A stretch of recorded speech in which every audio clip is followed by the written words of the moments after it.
Pernah nggak sih ngerasa kayak ada perang di dalam diri sendiri? Ada dorongan buat berbuat baik, tapi di saat yang sama, ada juga tarikan kuat ke arah sebaliknya. Nah, di sini kita bakal coba bedah medan pertempuran batin ini dan sama-sama cari peta menuju kedamaian yang sejati. Yuk, kita mulai. Iya kan? Rasanya tuh kayak ditarik-tarik kedua arah berbeda. Satu sisi bilang seharusnya begini, sisi lain bilang tapi aku maunya begitu. Nah, inilah yang namanya pergulatan jiwa. Dan ternyata, konflik batin yang kita semua rasain ini ada loh nama dan strukturnya. Medan pertempuran itu ya adanya di dalam diri kita masing-masing. Dalam tradisi spiritual, ini disebut sebagai nafs atau jiwa. Disinilah pertarungan abadi antara ilham kebaikan dan bisikan hawa nafsu itu terjadi. Memahami arenanya adalah langkah pertama buat bisa memenangkannya. Jadi, pusat dari semua ini adalah jiwa, atau dalam bahasa Arab disebut nafs. Ini bukan sekedar roh yang pasif atau diem aja ya. Anggap aja nafs ini sebagai pusat komando kepribadian kita yang super dinamis, tempat semua keinginan dan perasaan kita bermuara. Dia bisa jadi kendaraan kita menuju Tuhan, atau sebaliknya, malah jadi penghalang terbesar. Coba deh, bayangin jiwa kita itu sepetak tanah yang subur banget. Setiap pikiran, kata-kata, dan perbuatan kita itu kayak benih yang kita tanam di sana. Pertanyaannya, kita mau nanam benih kesabaran dan syukur supaya tumbuh jadi taman yang sejuk, atau kita biarin aja liar, ditumbuhi ilalang kesombongan dan amarah. Nah, ini pilihan sadar yang kita hadapi setiap hari. Oke, ternyata perjalanan buat ngebimbing jiwa ini ada tahapannya yang jelas loh. Mirip-mirip kayak kita lagi mendaki gunung gitu. Ada beberapa level yang harus kita lewati buat bisa sampai ke puncaknya. Yuk kita lihat peta pendakian jiwa ini. Peta ini nunjukin 5 pos dalam perjalanan jiwa. Kita semua mulai dari amarah, di mana jiwa kita sepenuhnya dikontrol sama insting dan nafsu. Lalu kita naik ke lawamah saat kesadaran mulai tumbuh dan kita mulai nyesel kalau berbuat salah. Terus naik lagi ke mulhama. Di sini kita mulai dapat ilham-ilham kebaikan. Puncaknya adalah mutmainnah, jiwa yang udah nemuin ketenangan sejati, dan kamilah, jiwa yang sempurna selaras dengan Sang Pencipta. Kira-kira kita lagi ada di pos mana ya sekarang? Coba lihat deh, bedanya jauh banget kan? Di satu sisi ada jiwa yang kacau balau, kayak badai, ditarik sana-sini sama keinginan sesaat. Di sisi lain ada jiwa yang tenang banget kayak danau di pagi hari, damai karena udah selaras sama kehendak ilahi. Nah, perjalanan dari badai menuju ketenangan inilah inti dari pemurnian jiwa.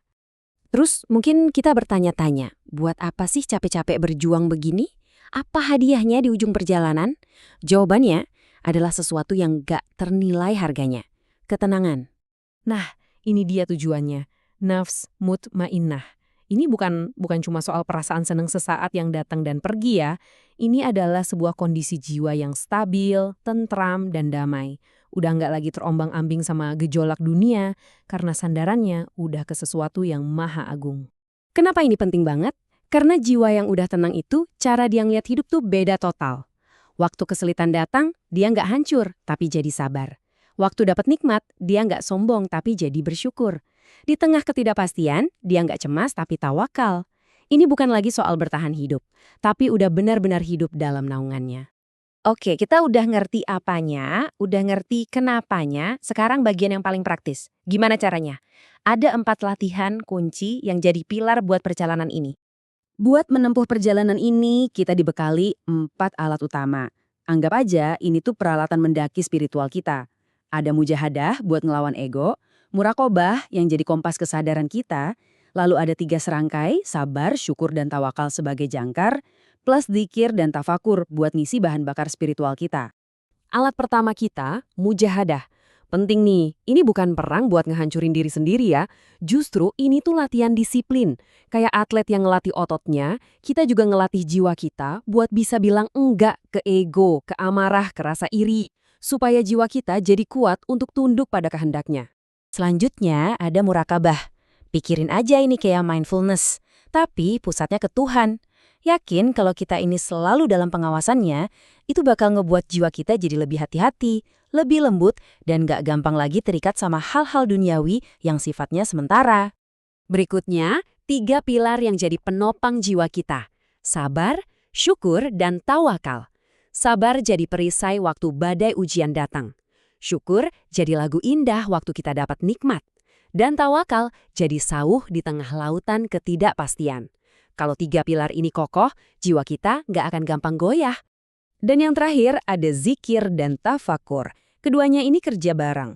Zikir atau mengingat Tuhan itu ibarat air yang nyuci dan ngelembutin hati kita yang mungkin udah keras. Sementara tafakur atau merenung itu yang memperdalam pemahaman kita dan ngebawa kita ke level kesadaran yang lebih tinggi. Nah, setelah kita paham semua level dan prakteknya, kita sampai ke intinya. Perjalanan ini, pada dasarnya, adalah sebuah perjalanan untuk pulang. Taruhannya besar banget. Kitab suci sendiri menegaskan, sungguh beruntung orang yang menyucikannya, dan sungguh rugi orang yang mengotorinya. Jadi ini bukan sekedar pilihan gaya hidup. Ini penentu keberuntungan atau kerugian kita yang paling hakiki.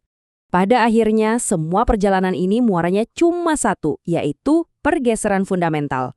Dari aku ke dia. Dari pertanyaan apa yang aku mau, jadi apa yang Tuhan kehendaki untukku. Inilah inti dari penyerahan diri yang sejati. Dan inilah panggilan paling indah di ujung perjalanan. Panggilan untuk jiwa yang sudah mencapai ketenangan, nafs mutmainah, untuk kembali kepada Sang Pencipta dalam keadaan ridho dan diridhoi. Sebuah kepulangan yang penuh dengan kedamaian. Oke, petanya sekarang udah ada di tangan kita. Tujuannya juga jelas. Pertanyaannya sekarang bukan lagi gimana, tapi kapan? Langkah kecil apa yang bisa kita ambil hari ini untuk memulai perjalanan pulang ini? Jawabannya, nggak perlu nunggu besok.